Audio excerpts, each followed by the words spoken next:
snapshot, and merely allowing for speed and elevation by instinct, for he did not put up his sights, had knocked the bull over as dead as a door nail. Well, I made no further remark, as the occasion was too solemn for talking, but merely led the way to where the koodoo had fallen. There he lay, beautiful and quite still, and there, high up, about halfway down his neck, was a neat round hole. The bullet had severed the spinal marrow, passing through the vertebrae and away on the other side. It was already evening when, having cut as much of the best meat as we could carry from the bull, and tied a red handkerchief and some tufts of grass to his spiral horns, which, by the way, must have been nearly 5 feet in length, in the hope of keeping the jackals and aasvogels (vultures) from him, we finally got back to camp, to find Pharaoh, who was getting rather anxious at our absence, ready to greet us with the pleasing intelligence that another ox was sick. But even this dreadful bit of intelligence could not dash Harry's spirits. The fact of the matter being, incredible as it may appear, I do verily believe that in his heart of hearts he set down the death of the koodoo to the credit of his own skill. Now, though the lad was a pretty shot enough, this of course was ridiculous, and I told him so plainly. By the time that we had finished our supper of koodoo steaks, which would have been better if the koodoo had been a little younger, it was time to get ready for Jim Jim's murderess. Accordingly we determined again to expose the unfortunate sick ox, that was now absolutely on its last legs, being indeed scarcely able to stand. All the afternoon Pharaoh told us it had been walking round and round in a circle as cattle in the last stage of redwater generally do. Now it had come to a standstill, and was swaying to and fro with its head hanging down. So we tied him up to the stump of the tree, as on the previous night, knowing that if the lioness did not kill him he would be dead by morning. Indeed, I was afraid that he would die at once, in which case he would be but of little use as a bait, for the lion is a sportsmanlike animal, and unless he is very hungry generally prefers to kill his own dinner, though when that is once killed he will come back to it again and again. Then we again went through our experience of the previous night, sitting there hour after hour, till at last Harry fell fast asleep, and though I am accustomed to this sort of thing, even I could scarcely keep my eyes open. Indeed, I was just dropping off when suddenly Pharaoh gave me a push. "Listen," he whispered. I was awake in a second and listening with all my ears. From the clump of bush to the right of the lightning shattered stump to which the sick ox was tied came a faint crackling noise. Presently it was repeated. Something was moving there, faintly and quietly enough, but still moving perceptibly, for in the intense stillness of the night any sound seemed loud. I woke up Harry, who instantly said, "Where is she? Where is she?" and began to point his rifle about in a fashion that was more dangerous to us and the oxen than to any possible lioness. "Be quiet," I whispered savagely, and as I did so, with a low and hideous growl, a flash of yellow light sped out of the clump of bush, past the ox, and into the corresponding clump upon the other side. The poor sick creature gave a sort of groan, staggered round and then began to tremble.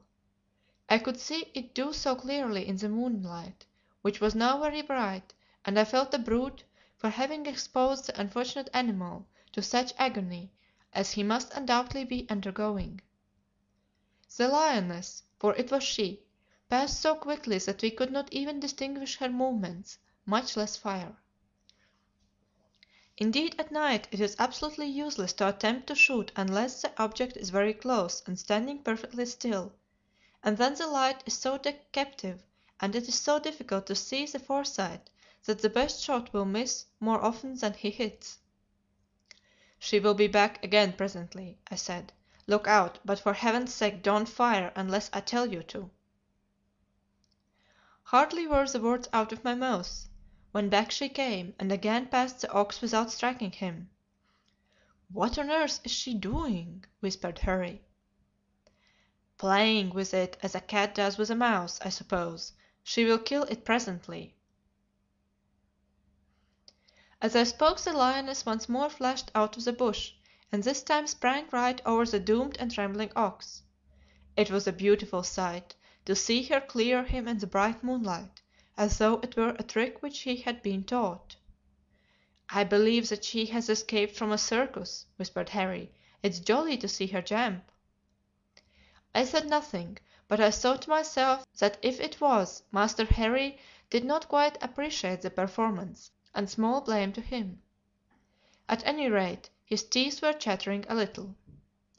Then came a longish pause, and I began to think that the lioness must have gone away, when suddenly she appeared again, and with one mighty bound landed right on to the ox and struck it a frightful blow with her paw. Down it went, and lay on the ground kicking feebly. She put down her wicked-looking head and, with a fierce growl of contentment, buried her long white teeth in the throat of the dying animal. When she lifted her muzzle again it was all stained with blood. She stood facing us obliquely, licking her bloody chops and making a sort of purring noise. "Now's our time," I whispered. "Fire when I do." I got on to her as well as I could, but Harry, instead of waiting for me as I told him, fired before I did, and that of course hurried me. But when the smoke cleared I was delighted to see that the lioness was rolling about on the ground behind the body of the ox, which covered her in such a fashion, however, that we could not shoot again to make an end of her. "She's done for! She's dead, the yellow devil!" yelled Pharaoh in exultation, and at that very moment the lioness, with a sort of convulsive rush, half rolled, half sprang into the patch of thick bush to the right.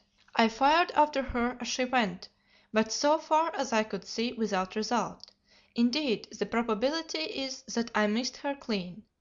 At any rate, she got to the bush in safety, and once there, began to make such a diabolical noise as I never heard before. She would whine and shriek with pain, and then burst out into perfect volleys of roaring that shook the whole place. "Well," I said, "we must just let her roar. To go into that bush after her at night would be madness." At that moment, to my astonishment and alarm, there came an answering roar from the direction of the river, and then another from behind the swell of bush. Evidently there were more lions about. The wounded lioness redoubled her efforts, with the object, I suppose, of summoning the others to her assistance. At any rate they came, and quickly too, for within 5 minutes, peeping through the bushes of our skerm fence, we saw a magnificent lion bounding along towards us, through the tall tambouki grass, that in the moonlight looked for all the world like ripening corn. On he came in great leaps, and a glorious sight it was to see him. When within 50 yards or so, he stood still in an open space and roared. The lioness roared too. Then there came a third roar, and another great black maned lion stalked majestically up, and joined number two, till really I began to realize what the ox must have undergone. "Now, Harry," I whispered, "whatever you do, don't fire, it's too risky. If they let us be, let them be." Well, the pair marched off to the bush, where the wounded lioness was now roaring double tides, and the three of them began to snarl and grumble away together there. Presently, however, the lioness ceased roaring, and the two lions came out again. The black maned one first, to prospect I suppose, walked to where the carcass of the ox lay and sniffed at it. "Oh, what a shot!" whispered Harry, who was trembling with excitement.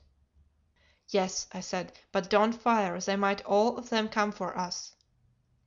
Harry said nothing, but whether it was from the natural impetuosity of youth, or because he was thrown off his balance by excitement, or from sheer recklessness and devilment, I am sure I cannot tell you, never having been able to get a satisfactory explanation from him, but at any rate the fact remains, he, without word or warning, entirely disregarding my exhortations, lifted up his Wesley Richards and fired at the black maned lion, and, what is more, hit it slightly on the flank. Next second there was a most awful roar from the injured lion.